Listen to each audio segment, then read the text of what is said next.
Moadim Simcha, Chagim Uzmanim et Sasson. Alors, on est dans une très belle période, une période de Tishri, vraiment pleine de belles fêtes, une belle prière.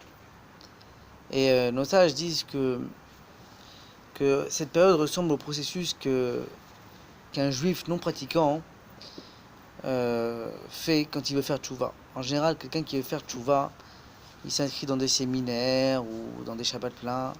Et comme ça, concentré sur une petite période, on lui apprend les bases de la religion, du judaïsme, le goût à la Torah. Mais bon, au bout d'un certain temps, il doit voler de ses propres ailes et continuer la démarche tout seul.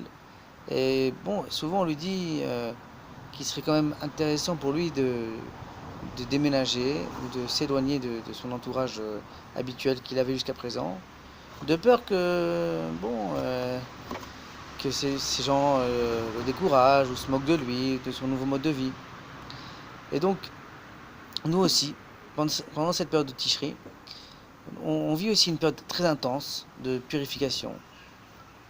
Ce qui commence déjà en Elul avec les Slichot, mais après il y a Rosh Hashanah, où on atteint déjà un palier.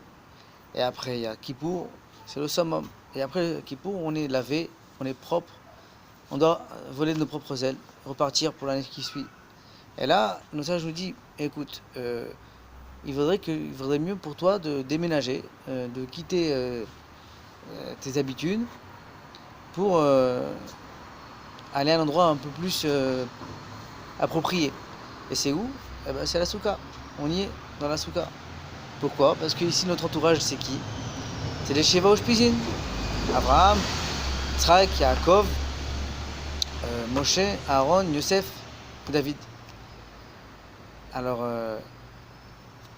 et tous ces invités, ces Ushpizin, c'est nos fondements, c'est le fondement du judaïsme. Chaque jour, on puise de la spiritualité de l'un d'entre eux. Maintenant, je voulais vous faire part d'une petite réflexion par rapport à Yosef. On voit que parmi les Sheva Ushpizin, j'ai cité Abraham, Yitzhak, Yaakov, etc. et Yosef. Et Yosef, c'était un des fils de Yaakov.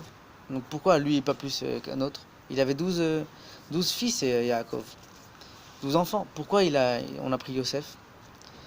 Alors, nos sages nous disent que Yosef, rien qu'à lui tout seul, il aurait mérité d'avoir les 12 tribus.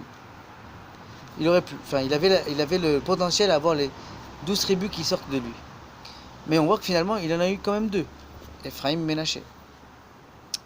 Et donc, quel est ce mérite? D'où vient ce mérite qu'avait Yosef, en plus que les autres? Il faut savoir qu'en fait, chaque père, Shosha Avot, Avraham, Yitzhak, Yaakov, est un pilier du judaïsme. Car chacun a institué une valeur fondamentale du judaïsme. Avraham, il a institué le chesed, la miséricorde, la bonté. Yitzhak, le din, tzedek, le din et la justice, la rigueur. Et Yaakov, le emet. Le juif, c'est un bon juif en général, c'est quelqu'un de emet. Donc, c'est 3 piliers. Et quel est donc le pilier qu'a institué Yosef, pardon? Yosef, c'est que il a institué quelque chose d'extraordinaire. C'est que bien qu'il était dans la Toum'a de Mitzrayim, dans l'impureté de Mitzrayim, il était Eved, il était esclave, serviteur. C'est-à-dire qu'il était totalement soumis à ses maîtres, à Poutifar et à Paro et à tous ces gens tmeim, impurs. Et ben, il est resté lui-même. Il est resté un Eved Hashem, un serviteur d'Hachem. Il n'a pas subi, il n'a pas succombé. Et il est resté très fort et il a surmonté tout ça, et c'est pour ça qu'on l'appelle Yosef Hatzadik. Et cette capacité-là à rester un bon juif, malgré l'entourage hostile, malgré le Yetzer Hara, malgré les théavot, les tentations, les plaisirs, rester un juif qui n'a qu'un seul but en tête, c'est faire la volonté d'Hachem, c'est un pilier fondamental du judaïsme. Et qui c'est qui l'a institué? C'est Yosef Hatzadik. C'est pour ça que rien qu'à lui, il méritait d'avoir les 12 tribus. Et il en a eu 2 quand même. Et on retrouve ce point-là dans la dernière paracha de la Torah, Vezot Aberacha, où on dit Ul Yosef Amar Mevorechet Hashem Artso. Chaque tribu a une bracha, Et Yosef, on nous dit à la fin, les roches Yosef ou le kolkod Nezir Echav. C'est-à-dire que il était à la tête, Yosef. À la tête de Yosef, au sommet de la tête de ses frères. On voit que même dans la paracha, la paracha, Yosef, on mentionne le fait qu'il était au-dessus de ses frères.